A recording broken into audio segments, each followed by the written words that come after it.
All right, I'm in the mood to have a little bit of fun, so we're going to read this article from Forbes, dated November 10th, 2016, by Ida Auken, who is a member of the Parliament in Denmark and, of course, a World Economic Forum young global leader. Welcome to 2030. I own nothing, have no privacy, and life has never been better. Welcome to the year 2030. Welcome to my city, or should I say, our city. And of course, this is an extension of the idea that the sharing economy, as they have labeled it, will eventually morph into what this politician is telling us the future will entail. How will that look? Well, let's get into this. I don't own anything. I don't own a car. I don't own a house. I don't own any appliances or any clothes. Now, I have to stop for a second here and highlight the fact that I have never heard that the Great Reset or the future will entail none of us owning any of our own clothes. This is news to me. And it doesn't even make any sense. I don't understand, even in the context of what the sharing economy might become, I don't understand why anybody would actually want to share clothes in the sense of, say, sharing your underwear or socks. Why would you want to share that with someone else? Surely we will own some clothes. We'll own our own undergarments that we wouldn't want to wear if it had been owned by someone else prior. So this doesn't even make any sense to me. Maybe they have some idea in mind where you rent out your wardrobe for the week, and then when you're done with it, you return it to whatever service is orchestrating all of this, and they clean it, and then someone else can rent the clothes that you wore, and you move on to something new. I can see how they would sell that idea as something good, where people would be like, yeah, I don't really need to own any clothes. I just rent them as the mood strikes me, and then I'm not locked into any one piece of clothing. I can choose what I want in the moment. This is great. I mean, I could see them selling it along those lines, but just practically, I don't understand how this would even be a possibility. But then again, the majority of people don't want any of this, so that's not going to stop them from promoting it and trying to bring it into existence. The fact that no one wants this to happen. It might seem odd to you, but it makes perfect sense for us in this city. Everything you considered a product has now become a service. We have access to transportation, accommodation, food, and all the things we need in our daily lives. One by one, all these things became free, so it ended up not making sense for us to own much.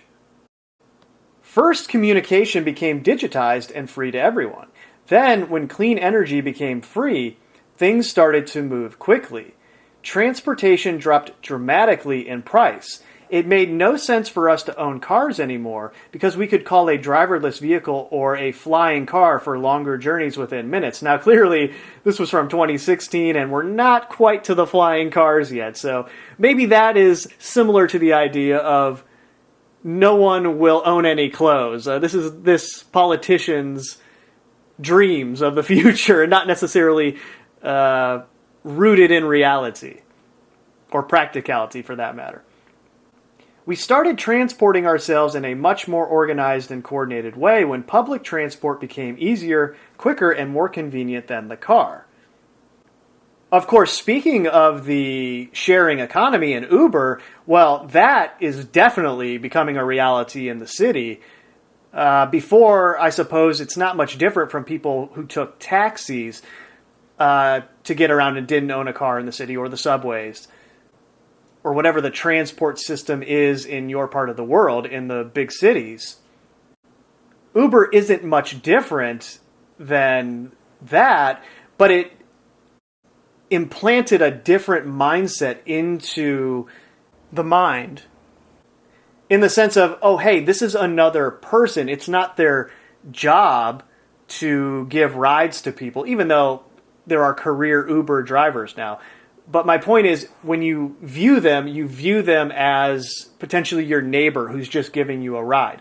And that way it's a different mentality than getting a ride from the professional cab driver. This is getting a ride from a potential neighbor, and in this way it reinforces the idea of the sharing economy as they want to build it and promote it to younger people. In other words, once the younger people get used to that idea, it'll be much easier to sell them deeper layers of what they will refer to as the sharing economy. And as I went into in a prior video, they will then use that as an alibi to explain why they created what they created. They will say that we wanted it, in the same way that they're saying that millennials want to not own a home. They want to rent a home from BlackRock, right? This is how they are spinning it to people. Now I can hardly believe that we accepted congestion and traffic jams, not to mention the air pollution from combustion engines. What were we thinking?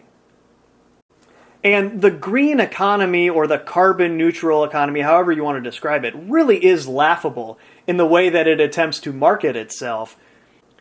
Because, for example, if you own an electric vehicle as opposed to a vehicle that requires gasoline, the electric vehicle still requires you to charge it using the electrical grid, which is controlled in the exact same way that the petroleum markets are controlled by them. You see, it's a whole deep rabbit hole, the way the electrical grid was created and set up, and the way that they charge everyone for the ability to have electricity. There are 100 different setups that could exist that would provide energy in a much more abundant way. But of course, those setups aren't allowed to exist because then they wouldn't have the control that they do over us. In other words, you go from filling your gas tank up with gasoline to charging it in an electrical socket, or the equivalent of that for your car. I mean, there's no difference there. You're still hooked into their grid. And that is the great scam. That is them telling you that this is somehow better for the environment, or better for the future of the planet. From their perspective, they still control your behavior. It doesn't matter which one it is. It's just this particular narrative is going to give them a way to rebrand their economy into something new, which will convince younger generations that they are actually saving the planet. It is the ultimate con artistry. It's quite exquisite, actually, the way that they are selling this idea that the Earth is going to be destroyed to younger people, and then younger people are clamoring for the very system that will enhance their ability to control and enslave everyone. It's incredible what they are able to achieve. And along these lines, how are they going to get there? Well, it's headlines like this that just came out today as I'm recording this. UN warns Earth firmly on track toward an unlivable world. This is how they sell the push to adopt these quote-unquote green technologies that have less carbon emissions. They sell it with fear. They sell it by terrorizing you with the idea of the Earth blowing up, essentially. This is kind of the imagery that they give here. This picture isn't chosen by accident. And we're probably not far off from what will be referred to as climate lockdowns. They will continue this push. I mean, I won't guarantee that that will happen, but if I was a betting man, I would be willing to put money on the fact that at some point in the future, whether it's 5, 10, 15, 20 years from now, whatever the case may be, they're going to implement or attempt to implement a climate lockdown. They're going to come on the news and say, oh, we have this new information. It's worse than we ever could have imagined. Everyone has to stop everything they're doing and just stay home. And in this way, they might create a series of climate lockdowns that morphs into some kind of holiday or a series of holidays where everyone views it as something good. That's how they would sell it, right? Oh, we're taking our climate lockdown holiday. Everybody stays home and doesn't travel, all flights are grounded, there's no movement whatsoever. And they would sell this to you as, oh, well, yeah, this is a holiday. It's a time to spend with family. This is a good thing. And like I said, I won't guarantee that will happen, but if I'm reading the tea leaves here and seeing the direction we are going, now that the precedent has been set by the pandemic lockdowns, I could easily see it being extrapolated into this narrative. So we'll just have to see what happens, but this is how it's done. The UN has been doing this for as long as it has existed. This is how you get people to adopt something that isn't in their best interests. That's the only way that someone will override something that's in their best interest. They sit and look at this future and say, I don't know about this, but we got to do it to save the planet. And it's no accident that my generation was exposed to Captain Planet, the cartoon, funded by Ted Turner. We had all kinds of propaganda along these lines that slowly indoctrinated us over time, especially generations younger than mine, into this idea that we have to take drastic action to save the planet. And this drastic action is what will build the staircase that leads to what is referred to as the Great Reset. Order out of chaos. I mean, they tell you. Sometimes I use my bike when I go to see some of my friends. I enjoy the exercise and the ride. It kind of gets the soul to come along on the journey.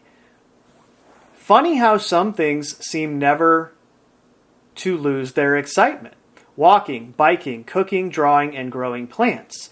It makes perfect sense and reminds us of how our culture emerged out of a close relationship with nature.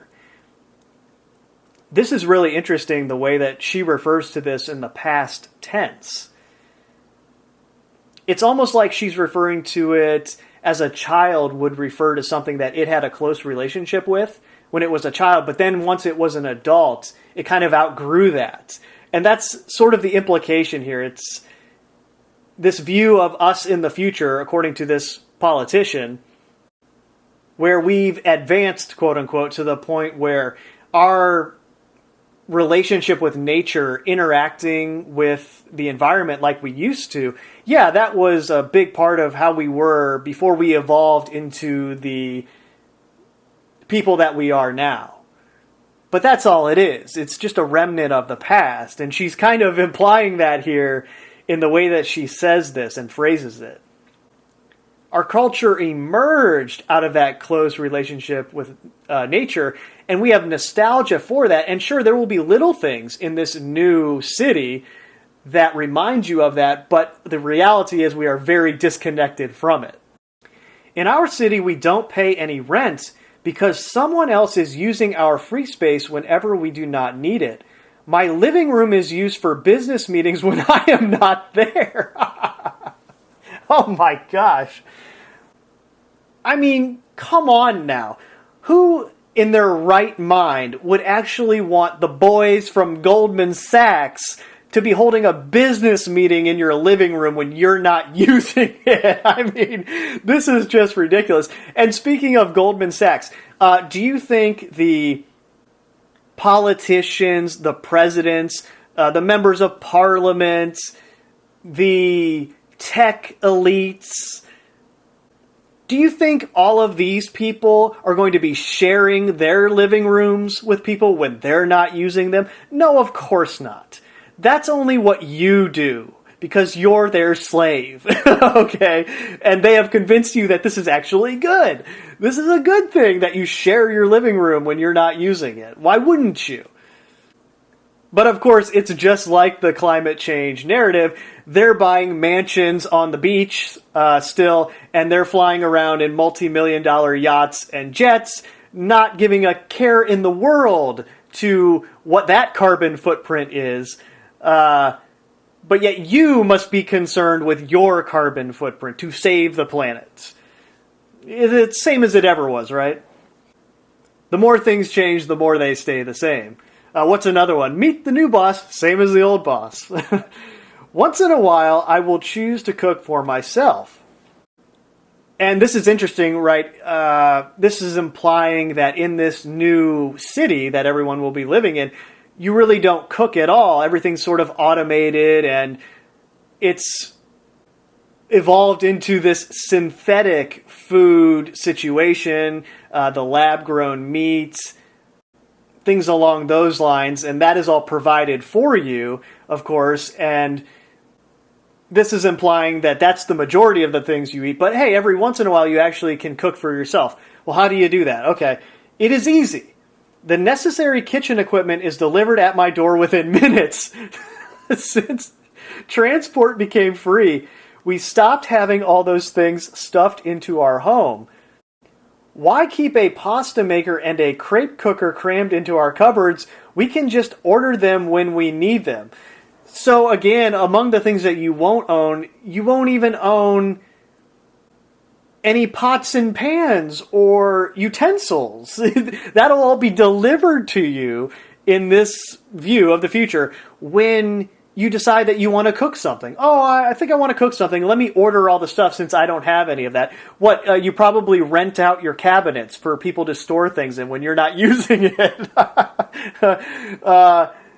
And it doesn't even make sense. Transport became free. Okay, I understand this idea that transport is somehow free. I mean, I'm assuming this isn't free energy, as it is typically described, where everyone would have their own unlimited source of free energy. This is more describing some situation where the government is providing free transportation, but you pay for that through your taxes still, of course. And it's still all a part of the grid that limits the amount of energy that you can use at any one point in time. So I'm struggling to see how that situation, even if it existed, would stop someone from wanting to own some dishes and some things that make food. This is madness, right? But this is the extreme of that sharing economy mentality that they've been trying to program young people with. This also made the breakthrough of the circular economy easier. Now, based on what I know about these types of things, I can guess that the circular economy, quote unquote, will be something much different than what it is sold as. But let's see what she says here. When products are turned into services, no one has an interest in things with a short lifespan. Everything is designed for durability, repairability, and recyclability. This is interesting too, in the sense that our economy is entirely based on two core principles.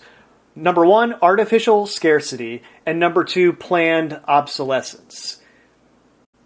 Things are made artificially scarce because that creates the rat race, and that allows the monetary system to function. That allows usury to exist. And then planned obsolescence drives the consumer economy because it constantly requires the production of cheap goods that last a short amount of time and then need to be replaced. And those two forces integrate together to create the modern economy as we know it, and that keeps the class system in place as well. But this is selling it to you like their vision of the future solved this problem, and what they're telling you will solve that problem as well. Now we'll have durable goods that are repairable and built to last for a long time and are also recyclable. It's this circular economy. I see where they get that name now. But we could have that right now if we wanted. The only thing that's stopping that from happening is that those in control don't allow it. But if those in control had our best interests in mind, we would always be producing goods for durability, to last.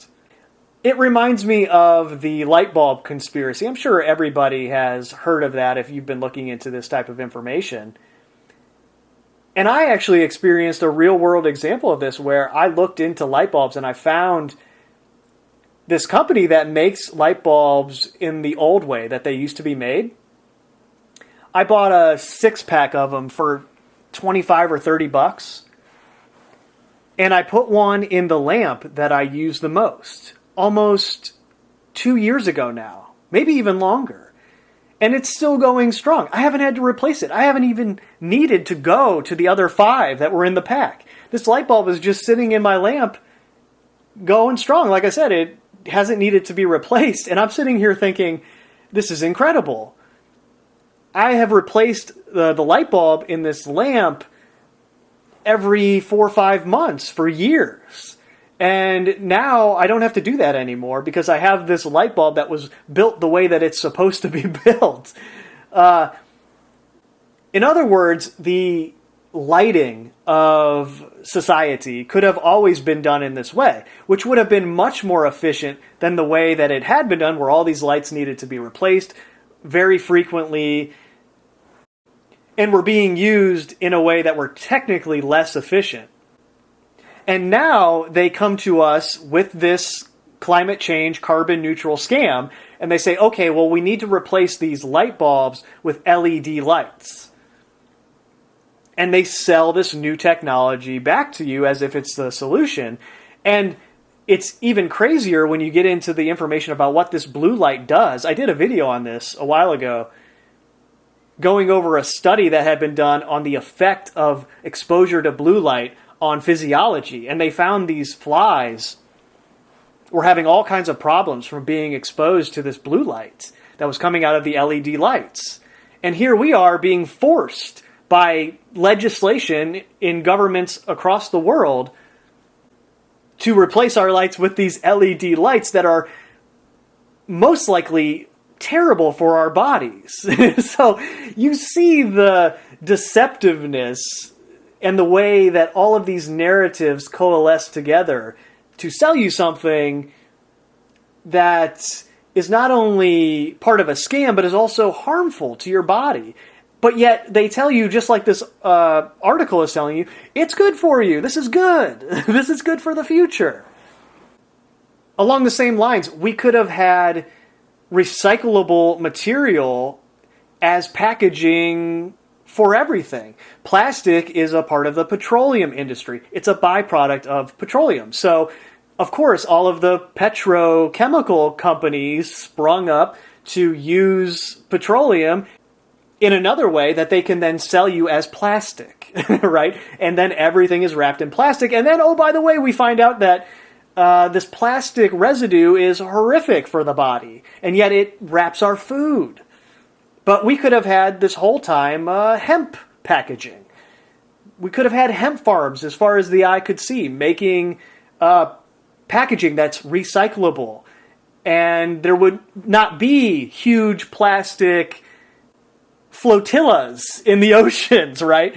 And that's part of what they use to sell this idea that we're destroying the earth. And that is, of course, horrific that we're doing that to the oceans. But I hope you see that that is a problem that's a result of what they did. And now they're giving us a solution to that problem that they created themselves, which will be used to further enslave us. Same as it ever was. And that's the key to understanding all this when you're viewing their propaganda. The materials are flowing more quickly in our economy and can be transformed to new products pretty easily. Environmental problems seem far away since we only use clean energy and clean production methods. The air is clean, the water is clean, and nobody would dare to touch the protected areas of nature because they constitute such value to our well-being. And this reminds me of the old Agenda 21 maps, where they straight up say, hey, we're going to rope off large portions of the environment and say that this is protected wildlife. No one can even go in here. The old Agenda 21 maps have that clearly laid out. And this is kind of hinting at that. People wouldn't dare touch the protected areas. We've made it clear that that can't happen. In the cities, we have plenty of green space and plants and trees all over. I still do not understand why in the past we filled all free spots in the city with concrete. Well, again, we didn't do that. You guys did that. We, human beings, were just chilling on the farm, chilling on the land, hanging out all day in the shade. And you told us we needed to come to the city to be a part of this industrial revolution. You pulled the economic levers to make that a reality, not us. We didn't do that. Shopping, I can't really remember what that is. For most of us, it has been turned into choosing things to use. Well, I guess that's how she's explaining we won't own any clothes. You don't shop, you just choose something to use that is shared amongst everyone. Sometimes I find this fun, and sometimes I just want the algorithm to do it for me. It knows my taste better than I do by now. And of course, this is what Schwab's sidekick Harari had to say in one of the interviews that's out there of him saying just as much, that the algorithm will know you better than you know yourself. And here's why that's a good thing. I'm just waiting for the headline that says, "You're going to die tomorrow. Here's why that's a good thing." Like, surely that's coming at some point. When AI and robots took over so much of our work, we suddenly had time to eat well, sleep well, and spend time with other people. The concept of rush hour makes no sense anymore, since the work that we do can be done at any time. I don't really know if I would call it work anymore. It is more like thinking time, creation time, and development time. For a while, everything was turned into entertainment, and people did not want to bother themselves with difficult issues. It was only at the last minute that we found out how to use all these technologies for better purposes than just killing time. Well, Harari said that as well. He said, well, for now, we'll just keep everybody on drugs and playing video games with this technology, and then eventually it'll go under the skin, and that will be the most important development in the 21st century, in hindsight. So we'll just keep them distracted with frivolous uses of this technology, but then eventually, by the time it's too late, they won't even realize the surveillance infrastructure that we've created. And then also this ties into the headline from the UN, at the last minute we found out how to use these technologies, implying there will be this push that finally got everyone to be on board with this idea. My biggest concern is all the people who do not live in our city, those we lost on the way. Oh, she's going to talk about me and you now. Those who decided that it became too much, all this technology. Those who felt obsolete and useless when robots and AI took over big parts of our jobs. Those who got upset with the political system and turned against it. They live different kind of lives outside of the city. Some have formed little self-supplying communities. Others just stayed in the empty and abandoned houses in small 19th century villages. Wow! This is what every sci-fi dystopia in existence has prepared all of us for. There is always the minority of people who don't go along with the system. They're dressed in dirty rags. They're living in the sewers, eating rat burgers. They're outside the great city walls, living in squalor, or as she nicely puts it here, abandoned houses in small 19th century villages. But yeah, that has been priming all of us for this eventual reality where if you don't go along with it and you somehow manage to survive, you will be outside of these great cities living a life that is totally removed from the great advances of technology. Once in a while, I get annoyed about the fact that I have no real privacy, nowhere I can go and not be registered. I know that somewhere everything I do, think, and dream of is being recorded. Now, wait a second. She just dropped something in there, low-key, that is kind of insane. Wait a second. My dreams are going to be recorded in this future as well? Well, the only way that would be possible is, again, if the technology is under the skin in your body and is recording your brainwaves and synaptic structure in general when you're sleeping. What? This one gets left out of most of the literature. I have not seen this reported in very many places. Oh, you're recording my dreams too. How wonderful. Yeah, the algorithm will know me better than I know myself. It'll even be analyzing my dreams for me, apparently. Now, that which is really in control here can probably interface with your dreams already. And to be fair, maybe she didn't even mean dream in the sense of an actual sleeping dream. Maybe she was just using that as a phrase in the way that you might refer to daydreaming, about certain things that you think about and desire and want day to day, and she's making a reference to the algorithm knowing everything about you. Hey, it's going to know everything that you're dreaming about.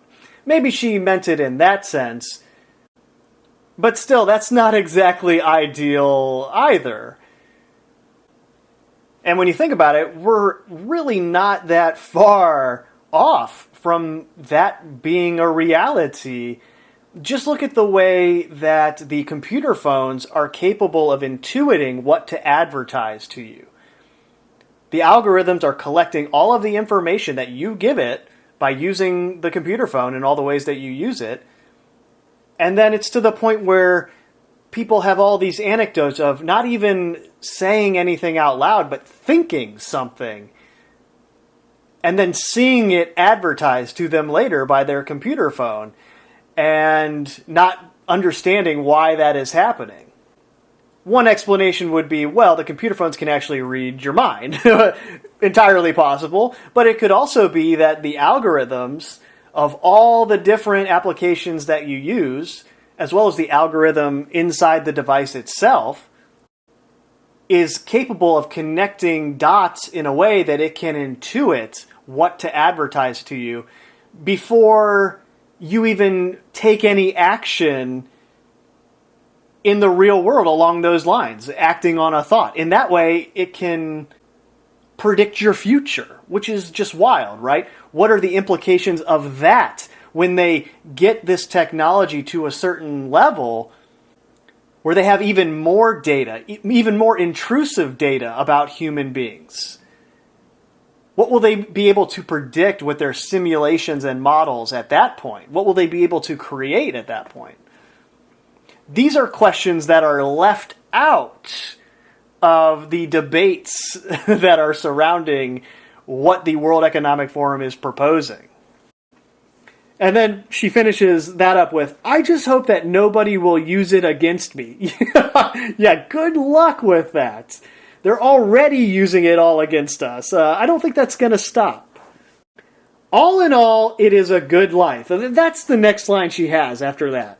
But don't worry. All in all, it's a good life. Much better than the path we were on, where it became so clear that we could not continue with the same model of growth. Again, this type of narrative.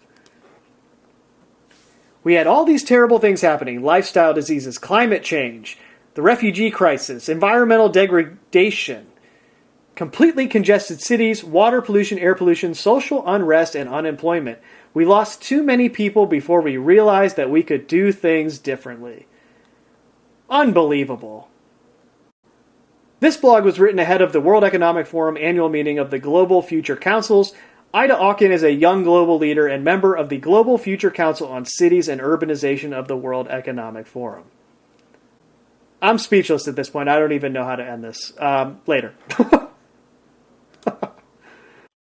We have never invested as much in public education as we should have because we've always had kind of a private notion of children. Your kid is yours and totally your responsibility. We haven't had a very collective notion of these are our children. So part of it is we have to break through our kind of private idea that kids belong to their parents or kids belong to their families and recognize that kids belong to whole communities. Once it's everybody's responsibility and not just the households, then we start making better investments.